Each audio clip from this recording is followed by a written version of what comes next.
It has finally arrived. Hurricane Red. Oh, beautiful, beautiful Ranger.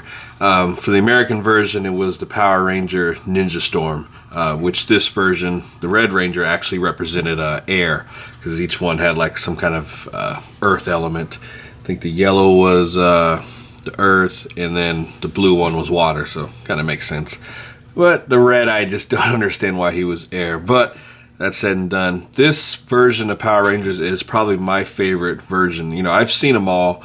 Others I've watched all the way through compared to, you know, some where I've gotten back to and watched not too long ago. But it was a good time in my life when I started watching this version of Power Rangers, because before I think it was the Wild Force, and then it went into the Ninja Storm. Next was the Dino Thunders. But what was interesting is after I got off of work, you know, I'd come home and my daughter was real little. I mean, she was small, and she would sit there and watch the show with me.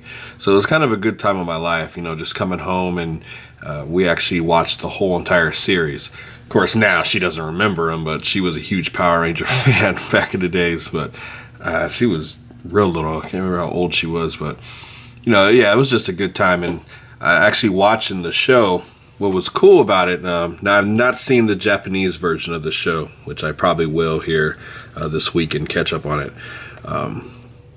But the American version was cool because the dudes that were on there, all of them, they were kind of extreme sports athletes. So it was a nice little take from the conventional Power Ranger stuff. But enough of that. It was just a good time. You can see the figure he comes with all his accessories here. He's even got bonus parts, which I didn't know about until I resaw the, you know, my the shipping stuff. You can see it right there. A very, very nice looking Ranger. And I actually have all the rest on pre-order. It shows you what kind of a fan I am now. They had the yellow and Blue Ranger. They're part of a 2-pack deal. And at first they wanted, what was it, like $150 for them. And I was like, holy crap. But I still went and pre-ordered it. And then later on, Big Bad Toy Store changed it to around $80-something, which, wow, much better deal. And they also have the two other coming out, the Thunder ones. Now, the Samurai, I haven't seen any news on it, but I'm sure that will be available soon. But alright, that's enough talking about this. You can see the packaging, blah blah blah, cool, nice, figure arts. Let's do it. There's the Red Ranger out of the box. You see he's got a total of 2, 4, 6, 8, 10, 12, 13 hands. That's incredible. That's a lot of damn hands. A lot of different possibilities. So you got the bonus parts. You got the nice harness. He's got his Falcon cannon blaster. I can't remember the right name for it, but you see he's got 2 swords. He's got one with the sheath and one open, so you can attach it to its back. Alright, and we got Hurricane Red out of packaging. Absolutely loving this figure right here. Very, very nice, unique helmet. Me and my man Danny LeBlanc, we were talking about it on our podcast about, you know, a lot of these Power Rangers, you know, they share similar body molds, but it's the helmets that are just so unique and just really bring out the character.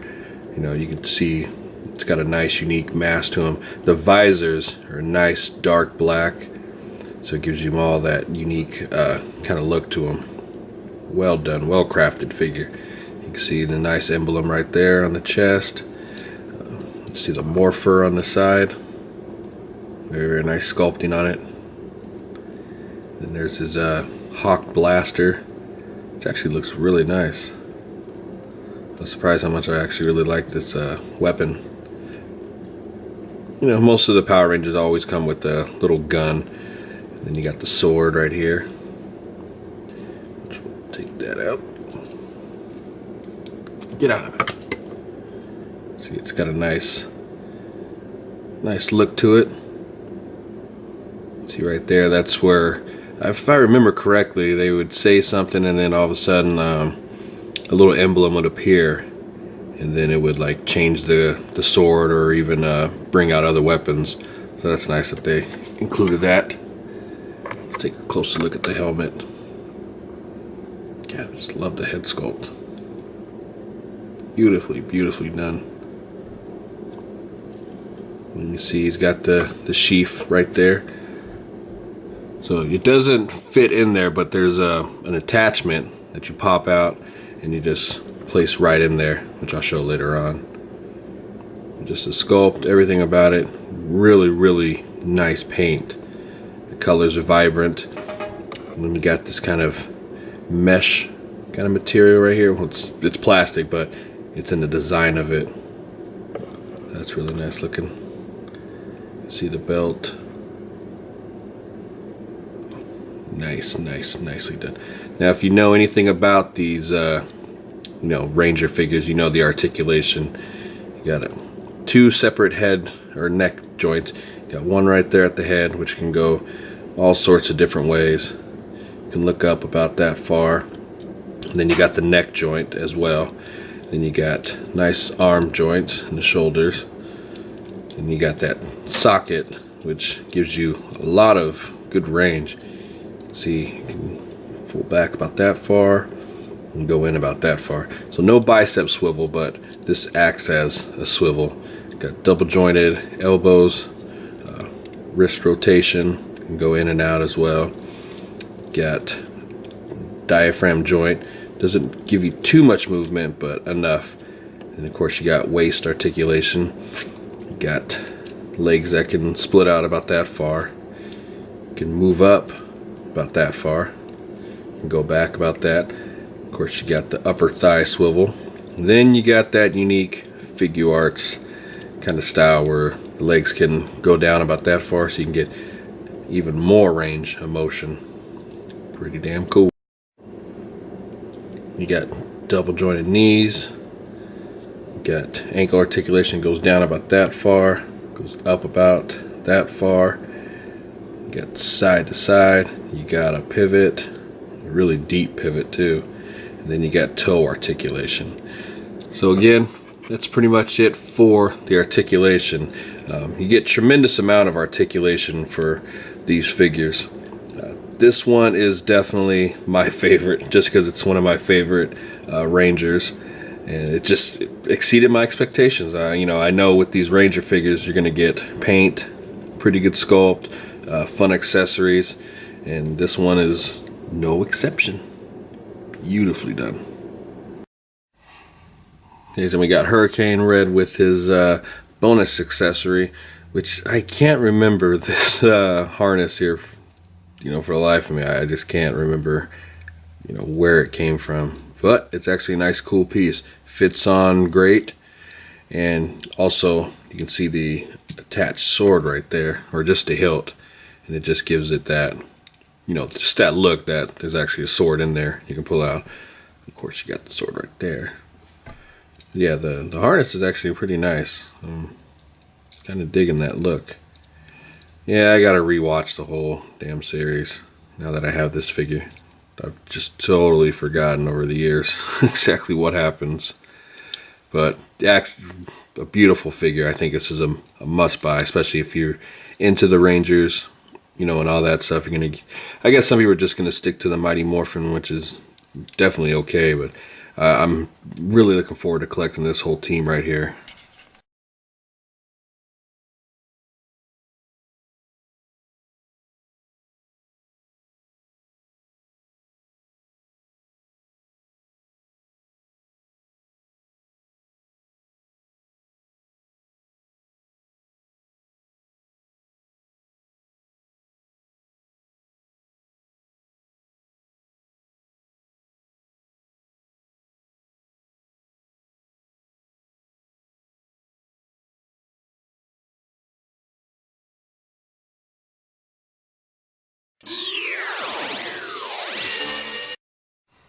Alright, so let's have a look at Kamen Rider Abyss. Now, Abyss is from the Ryuki kind of world, which I haven't seen him in the show yet. I'm watching the Japanese version. The American version, I did not see him in that one, but he does get a main push in the Decay line.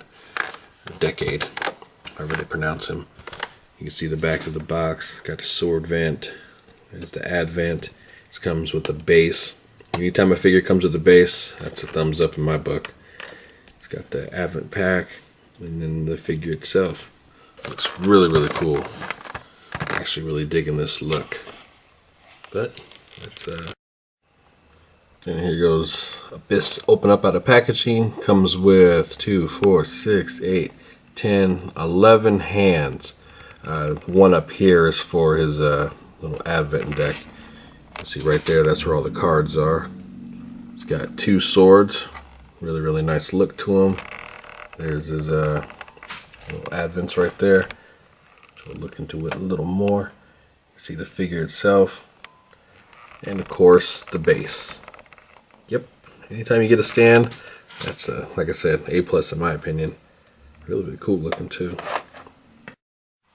And here we got Abyss completely out of package, and it is absolutely beautifully crafted figure. There's just so much unique look and all around paint that's going on with this figure. It's absolutely tremendous. You can see the nice paint he's got going on. It's a lot of blue mixed in with purple. You can see some white lines here and there. I mean, that is just really smooth. Look at his head sculpt. It's in the form of a shark. It's actually weird look. You can see the mouth right there. No eyes. It looks like there's no eyes, but I'm pretty sure they're right in there. But it just looks so good. And look at the paint work. It's a nice metallic blue, purple. You see the back of the... Man, it's probably one of the best paints I've seen thus far in the Ryuki line. I mean, they all have pretty good sculpts on them. It's got die-cast feet, so he's going to stand up pretty good. Paint is just phenomenal.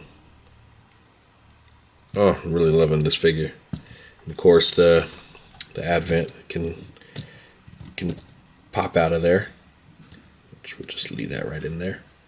Just a really, really cool looking figure.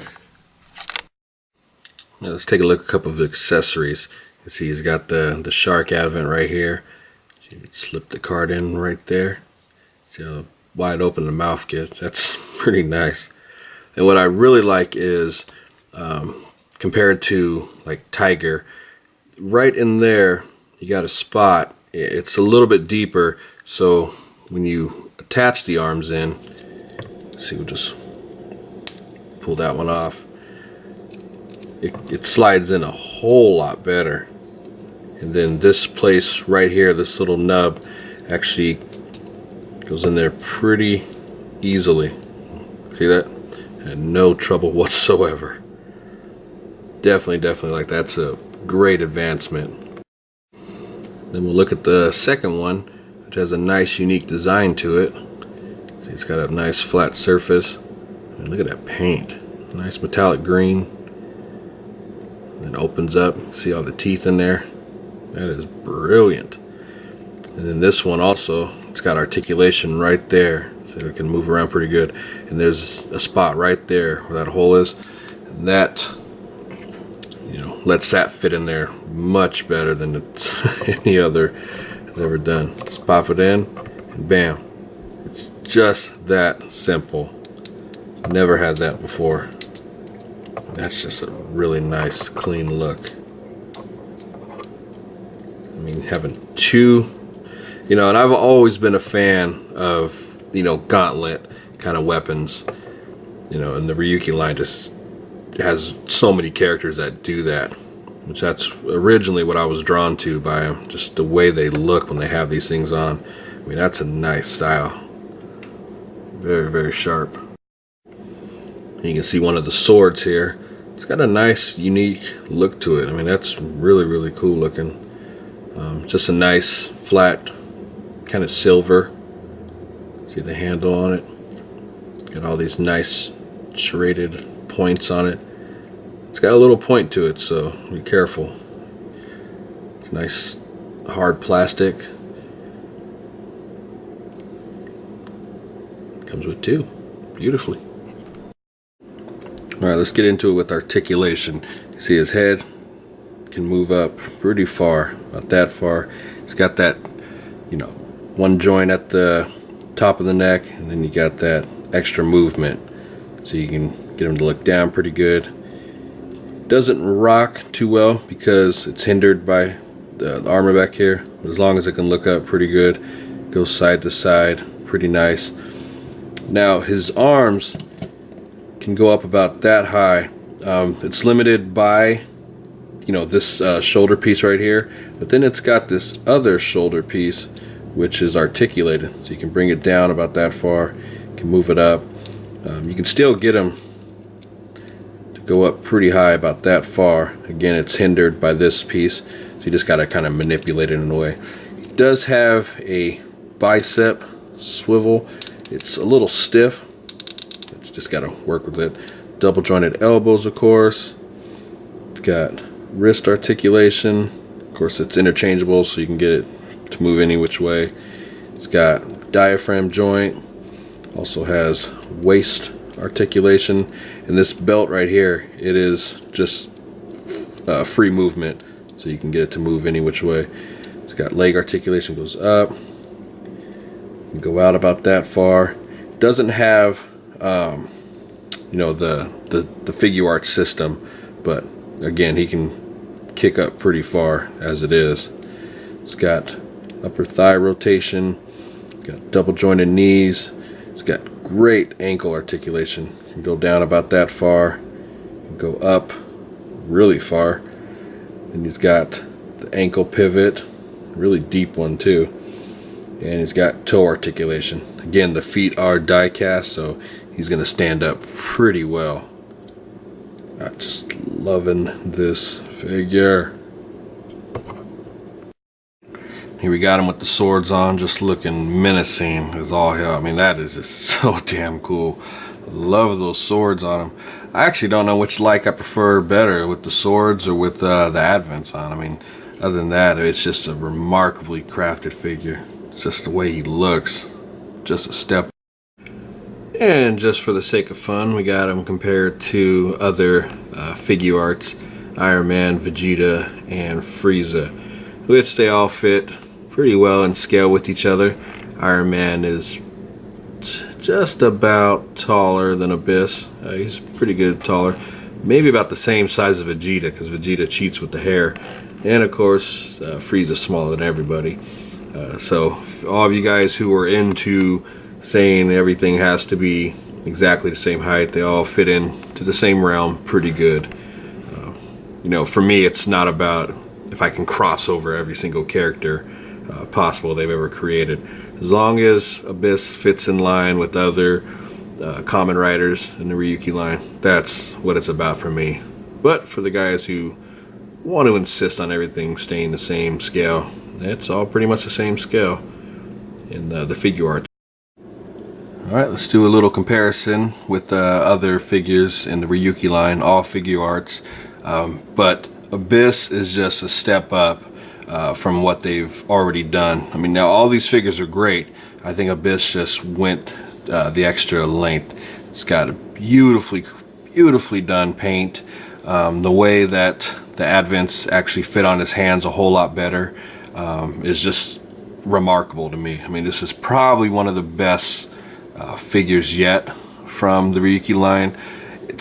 I wouldn't say it's still not my favorite. I still like Ryuki just because of his accessories and just his all-around look, but Abyss is right up there. Just a well done figure.